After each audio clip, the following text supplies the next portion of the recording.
Hi guys, this is the last episode of our church anniversary vlogs. At kung nakaabot ka hanggang dito sa last episode, gusto kong magpasalamat sa'yo for taking time to watch my videos.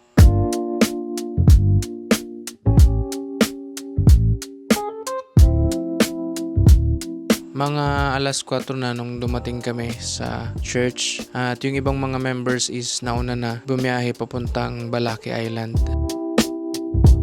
Today is the day, May 11, at kami ay pupunta sa Balaki Island for our church outing fellowship. Kaming mga nahuli is may time pa kami para makapagkape, and of course ang tagaluto pa din natin is si Chef Marvin ng mga babauning pagkain doon sa Balaki or doon sa isla. Bibili na nga ng diesel nga ni. Ba't galit ka nga ni? May papakol pala dyan. Papakul. Pagkatapos naming magkape is nauna na din kami, yung ibang mga naiwan papuntang Balaki. At yung mga naiwan doon is yung mga ibang adult kasi may mga susunod pa na mga members na hahabol. So hihintayin nila yon para makasama din yung mga ibang members na gustong sumama. Palubog na naman yung araw. Tsaka ano tayo? Gabi na tayo makakarating doon, guys. Palubog na din yung araw nung umalis kami sa Pampang.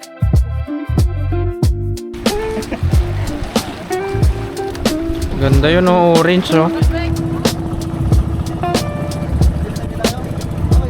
At medyo malakas din yung hampas ng mga alon nung papunta kami sa isla. Mas madali yung biyahe ngayon kasi dati pumunta na kami sa Balaki. Kaso sumakay kami sa floating cottage which is sumabot ng almost 1 oras yung biyahe. So kung sa bangka kayo sasakay is mas madali yung biyahe ninyo papuntang Balaki Island.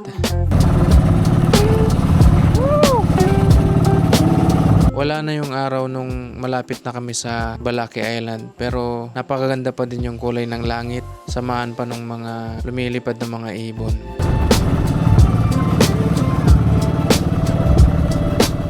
So yung mga kasama naming nauna, pagdating namin dun sa isla is nakaset up na sila ng mga tent na tutulugan nila. Tapos kami naman na mga walang dalang tent, dala na lang kami ng duyan. May mga sabitan naman dun ng mga puno. So humanap na lang kami ng pwesto kung saan pwedeng magsabit ng duyan namin.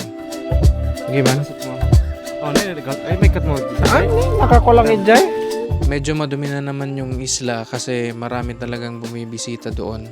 Kahit na nakapag-coastal clean up yung LGU last Holy Week is marami na namang mga basura. At may nadatnan kami doon na bote ng alak na iniwan na lang doon. So nakapaglinis naman kami nung after. Dinala namin mga basura na dala din namin doon. At also yung mga bote ay pinagpupulot din. Ikalakal yan. Tapos yung isa puro basag, tinanggal kasi delikado. At as usual, habang niluluto pa yung ibang mga pagkain, nagkape muna tayo at nagmerienda. At of course, before tayo kumain ng physical na pagkain, we should also eat spiritually. So, mayroon muna kaming Bible study before kumain. Ang mapagpalang gabi po sa bawat isa, tayo po umawit sa Panginoon. Is Mount Zion on the sides of the north, the city of the great King. Alalahanin natin, no?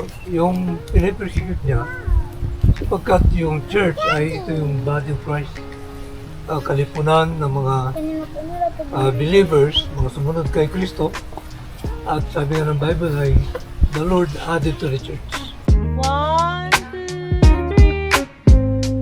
Pagkatapos ng Bible study is kainan na at kanya-kanyang hanap na ng pwesto at yung pagkain is napakarami din naman, so kasyang-kasya sa bawat isa. Sa matuli? Ano po ikaw mag-rice? Ilang tayo hindi ako masyadong makakain. Wait lang bro, wait lang. Lagyan kita?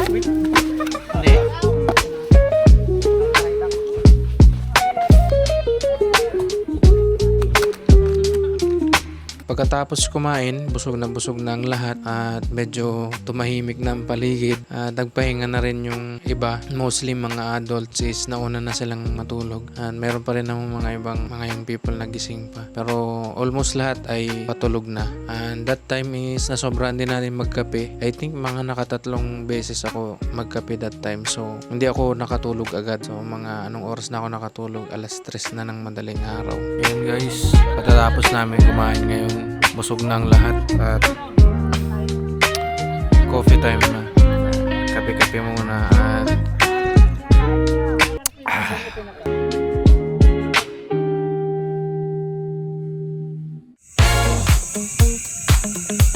kinaumagahan ng pagkagising namin, ang bumungad sa amin is yung napakagandang kulay ng langit. Bagamat wala pa siya haring araw, hindi pa siya umaangat. Maganda na yung kulay ng langit.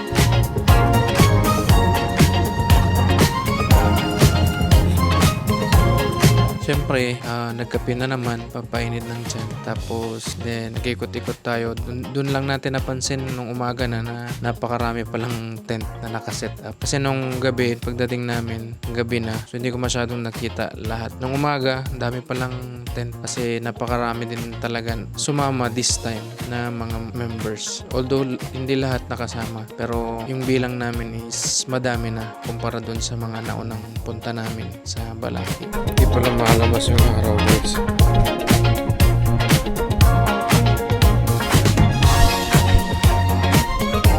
Maya pagkatapos ng pagkakape, unti-unti na rin lumabas siya ring araw. Ang ganda nung araw pag lumabas siya. Pulang-pula talaga siya. Hindi lang ma-justify sa video kasi naka-osmo lang tayo, action cam. So kung sa personal, makikita mo talaga na pulang-pula yung araw. Ang ganda nung pagkakulay doon sa langit. Makikita mo yung shades ng mga bundok. Kaso nga lang hindi natin may pakita sa video ng mas maayos kasi wala tayong medyo high-end na camera. Very relaxing panoorin habang umaangat yung araw andun ka sa gilid ng dagat. So isa din yun sa napakaganda nung maabutan mo yung sunrise doon sa Balaki Island. Pero kapag dumating na yung alas 9, alas 10 ganyan, doon mo na mararamdaman na sobrang init doon. Kaya before 10 talaga, pag pumunta kami ng Balaki is umuwi na kami. Pagkatapos nun is nagkaroon ng konting palaro si Madam Presi, yung asawa ng pastor namin, sa mga young people. Go! ko.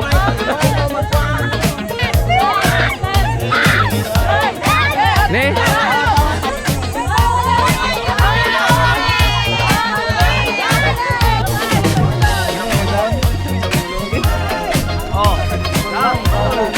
Right, left, right.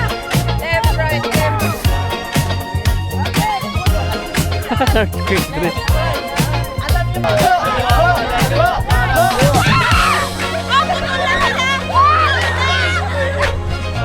Walang bibitaw ha, parang hiwalay. Ready, go!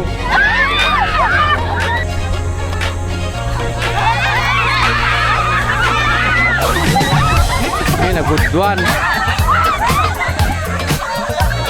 Pagkatapos nung pag-games, medyo nakaramdam tayo ng gutom. So, nakita natin na meron pa namang natirang pagkain doon. So, nag-breakfast muna tayo.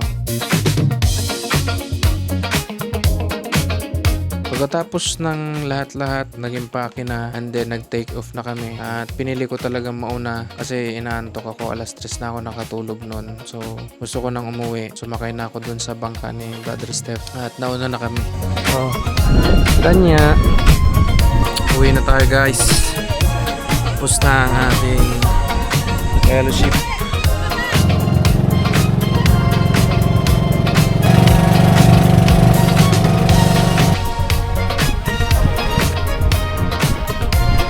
Thank you, bro.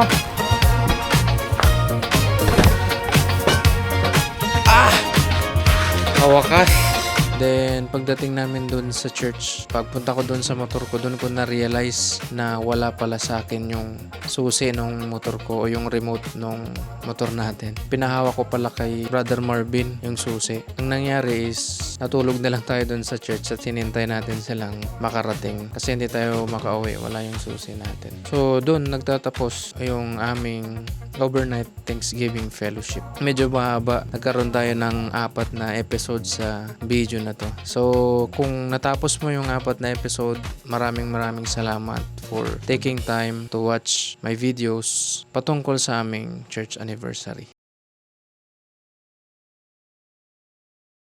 Sa lahat ng mga nangyari dito sa anniversary namin, I am very grateful sa katapatan ng Panginoon. For 42 years, naging matatag sila Pastor John, si Madam Presi at ibang mga church members. Nagpatuloy sila. Even yung mga time na wala pa kami sa church, nasa mundo pa lang, di pa nakakilala sa Panginoon. Andun na sila, nagtsatsaga, nagpapatuloy sa gawain ng Panginoon. Hanggang sa kami na din yung na-reach ng salita ng Panginoon. Ang purpose ng paggawa ko ng video na to, itong church anniversary vlogs, is para magkaroon ng memories na maaring balikan, panoorin, na masasabi ko na ganito pala yung nangyari nung 42nd church anniversary namin at pwede kong balik-balikan yung moments na to, itong bagay na ito, kasi hindi natin alam kung magagawa pa natin ito the next anniversary or sa mga susunod, or bababalik na ba ang Panginoon, or at least nagawan natin ng video yung church anniversary namin. Papasalamat tayo, lahat ng nangyari sa church namin at pati yung paggawa ko ng video na ito, it's all by the grace of God,